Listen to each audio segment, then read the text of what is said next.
आज नेहरू जी को बताया जा रहा था, तो उनका एक छोटा सा पार्ट रहता है, तो उसको ख़त्म कर लेते हैं। उनकी विदेश नीति खास करके, तो विदेश नीति में नेहरू जी, भारत जब आज़ाद होता है तो विदेश मंत्री भी खुद ही हैं। तो वो देखते हैं कि भाई भारत जब आज़ाद हुआ है तो संसार दो गुटों में बंट चुका है। पहला, एक आपका कोल्ड वार के माध्यम से, एक पूंजीवादी, एक साम्यवादी। तो ऐसे समय में अगर पूंजीवाद के साथ चले जाएं तो जो साम्यवादी देश हैं उनका सहयोग नहीं मिल सकता, और साम्यवाद जो है खुल्लम खुला आपका जो उपनिवेशवाद है, साम्राज्यवाद है, उसका विरोध कर रहा है। तो ऐसा हो सकता है कि अगर पूंजीवाद के साथ जाएं तो उपनिवेशवाद का खतरा मंडरा सकता है, साम्राज्यवाद का खतरा मंडरा सकता है। साम्यवाद के साथ जाएं तो आपका पूंजीवाद से जो तकनीक मिलनी है वो तकनीक नहीं मिल सकती, जो फाइनेंशियल सपोर्ट मिलना है वो नहीं मिल सकता। तो ऐसे समय में तकनीकी सपोर्ट लेने और फाइनेंशियल सपोर्ट लेने के लिए नेहरू जी ने गुटनिरपेक्षता की तरफ जाना उचित समझा। और आप देखेंगे कि गुटनिरपेक्षता की तरफ जब जाते हैं तो एक एग्जाम्पल मैं आपको देता हूं। जैसे हम कहते हैं कि बोकारो स्टील प्लांट लगाया सोवियत यूनियन के सहयोग से, और राउरकेला जो प्लांट लगाया वेस्ट जर्मनी के सहयोग से। तो ये एक ऐसा एग्जाम्पल है कि जहां हम तकनीक और पैसा रूस से भी ले रहे हैं, यानी कि सोवियत यूनियन से क्या लिया, बोकारो और बहुत सारे हैं। और वेस्ट जर्मनी जो कि यूरोपीय गुट में था, पूंजीवादी गुट में था, उससे हमने क्या लिया, राउरकेला स्टील प्लांट। तो दोनों प्लांट जो लिए हैं, एक साम्यवादी गुट से, एक पूंजीवादी गुट से, तो दोनों से लाभ उठाया जा रहा है। और नेहरू जी इस चीज को जानते थे कि दोनों से ही लाभ उठाना है। और दूसरा, केवल लाभ उठाना नहीं था, इसके साथ ये भी था कि संसार में जो साम्राज्यवाद है, उपनिवेशवाद की जो होड़ है, ये दोबारा ना शुरू हो जाए, कहीं तीसरा विश्व युद्ध ना हो जाए। इसलिए भी नेहरू जी ने आपका गुटनिरपेक्षता को अपनाना उचित समझा। गुटनिरपेक्षता का मतलब ये नहीं है कि गुटों से निरपेक्ष नहीं। अभी गुटों से निरपेक्ष होते तो हम ना तो रूस से फायदा उठा पाते, सोवियत यूनियन से, और ना ही यूएसए से फायदा उठा पाते, यानी कि यूएसए के गुट से फायदा उठा पाते। तो हम तो दोनों से लाभ ले रहे हैं। तो इसका मतलब सक्रिय सहयोग हो गया। और एक किस्म से एक जो वातावरण बना हुआ था, निलंबित मृत्युदंड के समान तनाव का जो वातावरण बना हुआ था, उस वातावरण के दौरान कोई एक ऐसा रचनात्मक सहयोग हो कि दोनों को युद्ध करने से रोके, संसार को तीसरे वर्ल्ड वार में जाने से रोके, तो वो थे नेहरू जी। गुटनिरपेक्षता बेसिकली वीके कृष्ण मेनन, इन्होंने पहली बार इसको यूज किया था, कई बार पूछा जा चुका है, और यूएन सम्मेलन में इन्होंने इसको यूज किया था। इससे पहले की पृष्ठभूमि को देखें तो 1947 में एशियाई कोऑपरेशन आपका समिट होती है दिल्ली में, यानी कि एशिया के जो देश आज़ाद हो रहे हैं उनको इकट्ठा किया जाए और जो गुलाम हैं उनकी आज़ादी की मांग को उठाया जाए। इसी समय में ये भी विचार आया कि क्यों ना हम अपनी आज़ादी की मांग को, साम्राज्यवाद की समाप्ति की मांग को, उपनिवेशवाद की समाप्ति की मांग को केवल एशिया तक सीमित ना रखें, इसको अफ्रीका तक पहुंचाया जाए। ऐसे समय में बांडुंग सम्मेलन होता है। बांडुंग सम्मेलन होता है 1955 में, जो कि एशियाई सम्मेलन की आधार के रूप में था, मतलब उसी का आधार, एशियाई सम्मेलन से आधार प्राप्त किया था, और उसके बाद ही ये सम्मेलन हुआ बांडुंग। कमाल की बात है कि इसमें चीन भी भाग लेता है, भारत भी भाग ले रहा है। भारत तो मुख्य ऑर्गेनाइजर है ही है, और चीन भी भाग ले रहा है। चीन बेसिकली आपका जब भाग लेता है तो ये कहता है कि हम पंचशील को मानते हैं, पंचशील को हम मानते हैं, तो ये 5 सिद्धांत को मानते हैं पंचशील को, तो उनका समर्थन भी कर देता है, पंचशील का वो समर्थन कर देता है। तो पंचशील क्या है बेसिकली, कब आया, 1954 में। सम्मेलन कब हुआ, 1955 में। जब सम्मेलन होता है तो उसके बाद उसका समर्थन करता है, और इसमें शामिल है, इसका मतलब क्या है, एशिया और अफ्रीका एक हैं। हालांकि चाइना आपका साम्यवादी है, परंतु उसके बावजूद भी गुटनिरपेक्ष देशों के साथ है। अब पंचशील को अगर हम देखेंगे कि पंचशील क्या है, पंचशील बेसिकली थ्योरी जो आई है ये बौद्ध धर्म का सिद्धांत है। पंचशील अगर आपको कभी पूछे इंटरव्यू में कि ये पंचशील की जो थ्योरी है ये बेसिकली डिराइव कहाँ से होती है, मतलब तो ये डिराइव होती है बौद्ध धर्म से। बौद्ध धर्म बेसिकली मध्यम मार्गी है। वो कहता है कि जियो और जीने दो, किसी आपका संपत्ति की तरफ मत देखो, सबको जीने दो, धन का संग्रहण मत करो ज्यादा, पराई नार की तरफ मत देखो, यानी कि काम क्रोध मोह माया वाला सिचुएशन है, उनसे दूर रहो मतलब। तो सिंपल सी बात है कि उसी को आधार बना करके नेहरू जी ने पंचशील का सिद्धांत दिया, बौद्ध धर्म को आधार बना करके। क्योंकि बौद्ध धर्म की जो एक्सेप्टेंस थी वो चाइना में भी थी, लगभग हर देश में थी, खास करके दक्षिण पूर्व एशिया के देशों में। तो उसको आधार बना करके उन्होंने कहा कि संप्रभुता और क्षेत्रीय अखंडता का सम्मान किया जाए, कि हम भी संप्रभु हैं, आप भी संप्रभु हैं, और सब एक हैं, तो उनकी जो एकता है उसका खंडन ना किया जाए, किसी के हस्तक्षेप ना किया जाए। दूसरा है अनाक्रमण, कि आक्रमण ना किया जाए। अगर आक्रमण करोगे तो कोई साम्यवादी देश या कोई पूंजीवादी देश आपके साथ आ जाएगा और आपकी जो संप्रभुता वो खतरे में पड़ जाएगी। अहस्तक्षेप, हस्तक्षेप करेंगे तो नेचुरल सी बात है कि जैसे हिटलर ने यूगोस्लाविया में हस्तक्षेप किया और यूगोस्लाविया को हड़प लिया, अगर आप हस्तक्षेप करेंगे तो नेचुरल सी बात है कि हड़प की नीति आपके साथ है, फिर आप आक्रमण करके ही कर सकते हैं ऐसा हस्तक्षेप। हस्तक्षेप का अगला चरण आक्रमण है। फिर कहता है समानता व परस्पर लाभ के सिद्धांत पर काम। अगर हम एक दूसरे के साथ सहयोग कर रहे हैं तो एक दूसरे को लाभ होना चाहिए, और समानता के लेवल पर। यह नहीं हो कि चाइना बड़ा है भारत छोटा है, चाइना बड़ा है नेपाल छोटा है। शांतिपूर्ण सह अस्तित्व, बौद्ध धर्म क्या कहता है, जियो और जीने दो, जिसको अशोक महान भी आगे लेके जाते हैं, जिसको कहते हैं वसुधैव कुटुंबकम, सारा संसार मेरा घर है, जिसको भारत आज ऑपरेशन दोस्त के माध्यम से तुर्की और सीरिया में इंप्लीमेंट कर रहा है। तो ये भारतीय विदेश नीति के आधार हैं।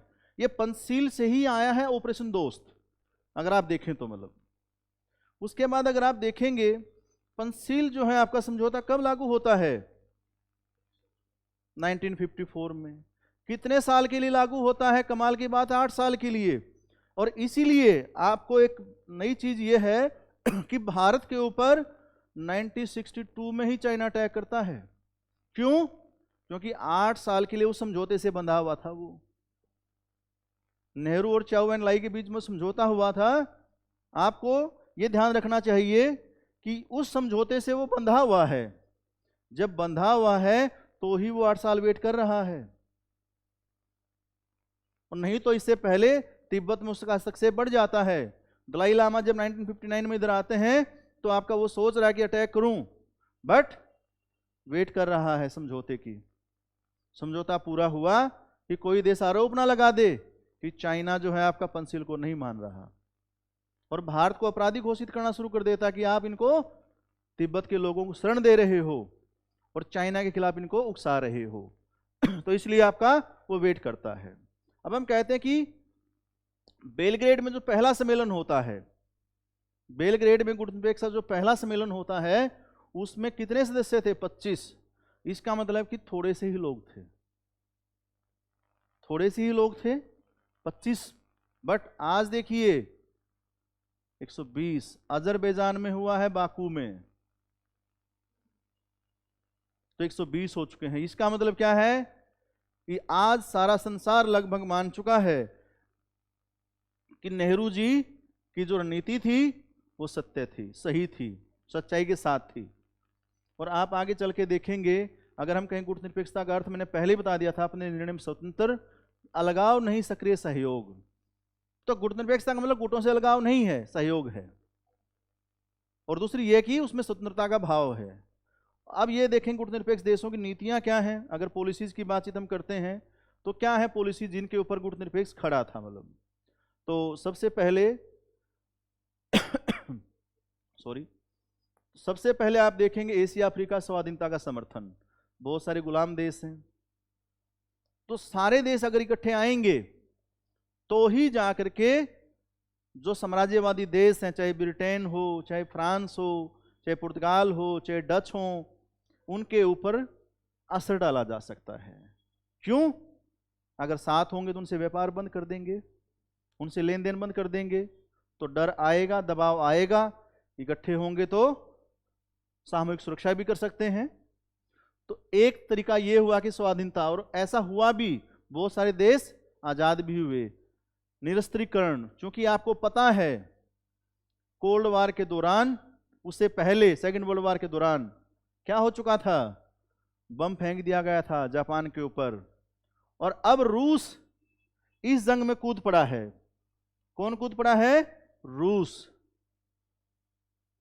अब रूस भी हथियार बनाएगा तो सारा संसार एटम पर बैठा हुआ है। अब एटम फेंकना शुरू किया तो संसार ही खत्म हो जाएगा। दूसरा क्या था आपका? रंग भेद का विरोध, काले गोरे। अफ्रीका में, खासकर की साउथ अफ्रीका में, काले लोगों की अलग बस्तियां हैं, गोरों की अलग बस्तियां हैं। सारे विशेषाधिकार का प्रयोग कौन कर रहा है? गोरे लोग। उनको कोई राइट ही नहीं है। उसका विरोध करना। नई आर्थिक प्रणाली, चाहे आपका WTO हो, चाहे वर्ल्ड बैंक हो, चाहे IMF हो, कुछ भी हो, सब पर नियंत्रण किसका? पूंजीवादी देशों का। उसका लोकतांत्रिकरण करना, UN का लोकतांत्रिकरण करना। शीत युद्ध का विरोध, जो कोल्ड वार है उसका पूरी तरह से विरोध किया जाए। अगर कोल्ड वार का विरोध करेंगे तो ही जाके क्या होगा? तभी जाकर के गुटनिरपेक्ष जो है आपका प्रभावी होगा, तभी जाके तीसरा विश्व युद्ध रुकेगा। समझ में आया कि इनकी नीति जो थी वो कैसी थी? अब आप देखेंगे कि नेहरू जी की जो पॉलिसी थी कोल्ड वार से पहले, मैं थोड़ा सा ये बताऊंगा कि नेहरू जी बहुत बड़े वैज्ञानिक माइंड के थे। एक एग्जांपल देता हूं। सबसे पहले तो उन्होंने बहुत सारी ऐसी संस्थाएं गठित की। उसके साथ साथ उन्होंने क्या किया? संस्थाओं के साथ साथ उन्होंने काम यह किया कि जो वैज्ञानिक बाहर से बाहर थे, पर्सनली गए, हाथ जोड़ के रिक्वेस्ट करके उनको मना के लाए कि भाई आप आ जाओ, भारत आजाद हुआ है। डॉक्टर होमी भाभा, प्यारा सिंह गिल और डॉक्टर होमी एन सेठना, इनको पर्सनल रिक्वेस्ट करके लाए थे। भाभा जी ने कहा था, भाभा साहब ने कहा था कि मैं किसी को रिपोर्ट नहीं करूंगा, मैं किसी का हस्तक्षेप नहीं मानूंगा, आऊंगा तो मैं जरूर। तो उन्होंने कहा था कि भाई देखो, मैं तो प्रधानमंत्री हूं, हाथ जोड़ के विनती है, मुझे रिपोर्ट कर देना। ये आपका देश की नीतियों का सवाल है, बाकी किसी को रिपोर्ट मत करना, और मैं भी कुछ नहीं कहूंगा, तुम बस देश में आ जाओ, देश को तुम्हारी जरूरत है। आज अगर भारत अंतरिक्ष में प्रमुख शक्ति है, आज अगर भारत परमाणु में प्रमुख शक्ति है, तो ये तीन ही लोग थे। और एक कमाल की बात मैं आपको बताता हूं, इनसे प्रभावित होकर के होमी भाभा खुद अपील करते हैं, डॉक्टर होमी जे भाभा, कि संसार के वैज्ञानिकों जो भारत के हैं, ये भारत में आ जाओ। ये था राष्ट्रवाद, डॉक्टर होमी जे भाभा। और ये कमाल की बात है कि जो परमाणु ऊर्जा बनाई, वो परमाणु ऊर्जा जो विभाग था, नेहरू जी ने खुद अपने अंडर में रखा, ताकि सारे वैज्ञानिक मुझे रिपोर्ट करें, कोई हस्तक्षेप ना हो, कोई भी हस्तक्षेप नहीं होना चाहिए देश को विकास में। और आपको देखिए कि उनमें प्यारा सिंह जो गिल थे, वो कौन थे? मैनहट्टन परियोजना के सूत्रधार। मैनहट्टन परियोजना वही थी, मैनहट्टन परियोजना क्या थी? ये वही परियोजना थी जिसने सेकेंड वर्ल्ड वार में परमाणु बम बनाया और जापान पर गिराया। और मैनहट्टन परियोजना में आपका 3 देश शामिल थे, 3 देश शामिल थे मैनहट्टन परियोजना में। थोड़ा नीचे हो जाइएगा। मैनहट्टन परियोजना में 3 देश शामिल थे। पहला USA, UK और कनाडा। और इसी परियोजना में शामिल थे प्यारा सिंह गिल, जिन्होंने परमाणु बम बनाया संसार का पहला। और उसी परमाणु बम को अमेरिका ने जापान पर गिरा दिया। और इन्हीं प्यारा सिंह गिल को भौतिक शास्त्री, नाभिकीय भौतिक शास्त्री, इनको रिक्वेस्ट करके भारत लाए नेहरू जी। और इन्हीं को जो है भारत की परमाणु हथियार रणनीति में नेहरू जी ने अपना सलाहकार बनाया। परमाणु हथियार रणनीति में अपना सलाहकार बनाते हैं प्यारा सिंह गिल को। और होमी जे भाभा, जिन्होंने भारत के परमाणु ऊर्जा आयोग की आपका नींव रखी। हालांकि ऐसी परिस्थितियां हुई कि उनको जहाज में मरवा दिया गया किसी द्वारा। डॉक्टर होमी एन सेठना, होमी भाभा जी के बाद में ये कमान संभालते हैं परमाणु ऊर्जा की, और इंदिरा गांधी को साफ स्पष्ट कह देते हैं कि प्रधानमंत्री महोदया, अगर मेरे काम में हस्तक्षेप होगा तो मैं किसी की सुनूंगा नहीं, मुझे हस्तक्षेप नहीं चाहिए, मैं चला जाऊंगा अमेरिका वापस। तो इंदिरा गांधी रिक्वेस्ट करती हैं कि मुझे रिपोर्ट करो सीधी। वो कहते हैं 1974 में मिल करके, उससे पहले यूरेनियम खोज चुके थे जादूगोड़ा में उन्हीं के नेतृत्व में 67 में, और इंदिरा जी से मिलकर पर्सनल रिक्वेस्ट करते हैं कि मुझे परमाणु बम बनाने की इजाजत दे दीजिए 1974 के शुरुआती दिनों में। और 18 मई 1974 को कहते हैं बुद्धा मुस्कुराया, मतलब परमाणु विस्फोट हो गया। ये पहले व्यक्ति थे जिन्होंने आपका खुद अपने कंधे पर सारा कार्यभार लिया और कहा कि मुझे किसी का हस्तक्षेप नहीं चाहिए, अगर हस्तक्षेप करोगी तो मैं काम नहीं करूंगा। और इंदिरा जी भी कहते हैं कोई हस्तक्षेप नहीं, जाओ काम करो। और विस्फोट होता है तभी उनका बड़ी खुशी से कहते हैं कि बुद्धा मुस्कुराया, lotus Buddha, smiling Buddha. Smiling Buddha code name था पहले परमाणु विस्फोट का, तो वो कोड वर्ड है उसको। और कमाल की बात देखिए, परमाणु के लिए जो काम कर रहे हैं वो केरल के अलवाई में जाकर के इंस्टीट्यूट स्थापित करते हैं, और वहां से जो बालू की रेत है वहां से मोनोजाइट निक्षेप निकालते हैं, मोनोजाइट के निक्षेप निकालते हैं और उनसे परमाणु सामग्री बनाते हैं। किसी को खबर ना हो केरल में बैठे हैं। और केरल में बैठने का दूसरा कारण क्या था, मोनोजाइट से जो है आपका परमाणु सामग्री निकालना और उसके बाद विस्फोट कर देना। तो ये आपका नेहरू जी की विचार थे, उनकी पर्सनैलिटी थी। अभी उनमें रहता है कोल्ड वार, वो अगली क्लास में हम देखेंगे कि कोल्ड वार क्या था, कैसे था। गुरुत्वाकर्षण को थोड़ा मोटा मोटा मैंने समझाया, तो अगली क्लास में कोल्ड वार के बारे में बताएंगे क्या है कोल्ड वार, कैसे कैसे हुआ, कैसे नेहरू जी ने संसार को परमाणु हमले से बचाया, मतलब, और कैसे भारतीय परमाणु की आधारशिला भी रखी उसके साथ साथ कि खुद को भी तैयार करो। ऐसा ना हो कि तुम परमाणु हमले से संसार को बचाते रहो और परमाणु हमला हो जाए हम खुद ही ना बच पाए।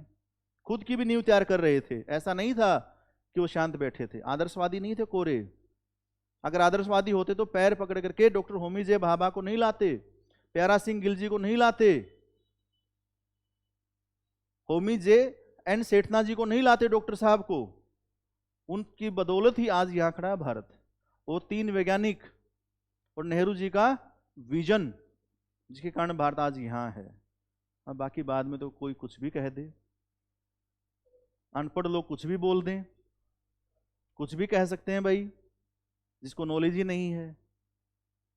ठीक है, तो अगली क्लास में हम जो है शीतयुद्ध देखेंगे, उनकी पुस्तकें देखेंगे, और अगली क्लास में लेक्चर वो पूरा हो जाएगा नेहरू जी के बारे में। धन्यवाद, थैंक यू वेरी मच।